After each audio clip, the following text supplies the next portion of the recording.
these guys a chance. We never quit. We battle and scratch. We fight our way to become the world champions. The NBA Finals, Game 3, Tuesday on ABC. This side on the left? I guess I'll just ask a follow-up to that. Does Ron get a little lost out there offensively? Is it the stage? Is it the pressure? Because there was one play towards the end where he ran around for about 10 seconds and threw up a three. It's one of the more unusual sequences I've ever witnessed in one of my teams.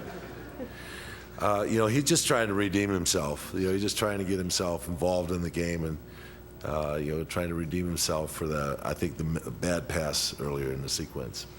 Is that just him trying to redeem himself? But this is a pretty big stage to be doing that at that particular moment. True. Very good observation.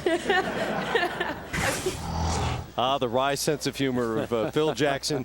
He's been through a finals or two unfazed by some occasional poor decision-making by a player here or there. Let's take a look at the highlight of Game 2 tonight here at Staples Center.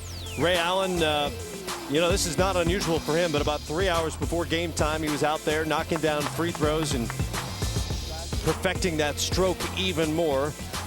Paid off a little later. Yes, it would. Kevin Garnett, rough Game 1, and it looked even rougher when he picked up his second foul in the first quarter. That was a dumb foul. You can't do that. You just ran into him trying to be physical, and he had to come out of the game right away. And Bynum was effective all night long, just being big. But this guy right there, Rajon Rondo, he was making shots.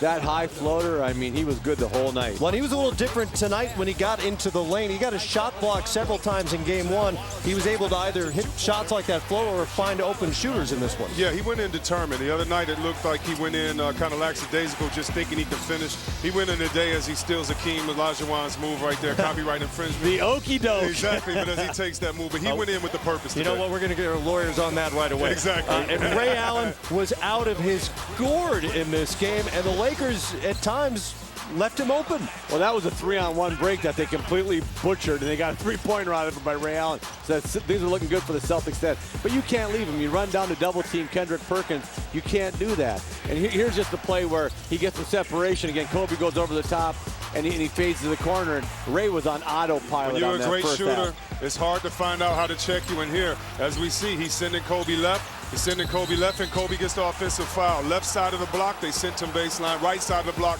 they sent the middle, and I think that helped defensively on Kobe. Allen was knocking down three-pointers. He knocked himself down on the offensive foul by Kobe, perhaps, but got the call nonetheless. 10 points in the first quarter, and he was hotter in the second. He finished with 27 for the half. All that being said, the Celtics nearly gave away a lot of that advantage late. Kobe with the steal, he knocks down the three-pointer there. Nearly got another one to go just before halftime. And if you're a Celtics fan, you're thinking, what happened to our advantage here? The Lakers quickly cut it to 6 at the break. Completely outplayed him, the Celtics had, but we're only up 6. They come out, and he makes this three in the corner on the swing. And things look really bleak right here to start the second half. You see Paul Gasol is going to make a little just shape-up jump shot. That's their first lead, and Doc Rivers immediately calls a timeout and says, I've seen enough. Yeah, that was after a 16-2 run spanning the second and third quarters on that Gasol jump shot. And this is a guy, though, I think we have to give a lot of credit to, Big Baby. He led tonight with 5 offensive rebounds, which were big because 2 of those led to 3-point shots. That was the record breaker for Allen, his 8th three-pointer of the night. But all night long, Pau Gasol and Andrew Bynum were old reliable 1 and 2 for LA because they got it into the paint and they just continued to score. Which begs the question, why didn't they get the ball more? Both of these guys had 25 and 21 respectively. Maybe they both could have had 30 tonight because they controlled and dominated the paint. Nate Robinson got a little run, went on his own personal 5-0 run. And then look at this pass by Lamar Odom. When he threw it up, I thought, I don't even know how you tried this. No. Lynn Swan. Reminds me of great Lynn Swan. How do you go up in the air and get that? That's just, you know what, I'm a lot taller than you are, play. 85-85. And this was the point where a lot of people thought, okay, Kobe's about to take this thing over as he hangs and hits the and one to put his team up a point. But on the other end, Kendrick Perkins, blocked by Gasol. Look at Rondo.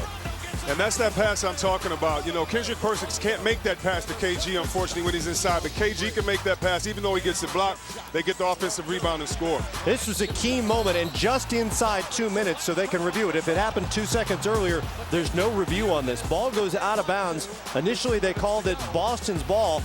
The replay to most of us looked like it went off Kevin Garnett. To the whole world, it went off Kevin, because it did go off Kevin. It did go off Kevin Garnett. Clearly off Paul Gasol. Gasol's hand is on the back. Oh, I'm sorry. Clearly off Paul I'm sorry. Gasol. I'm sorry. Exactly. I'm talking to the best friend of the leprechaun with the good luck here.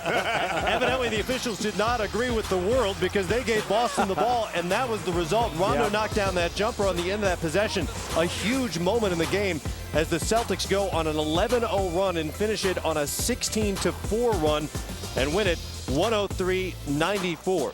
Rondo records the first triple-double in an NBA Finals since Tim Duncan in 2003. He nearly had a quadruple-double in that game, came 2 blocks shy of pulling that off.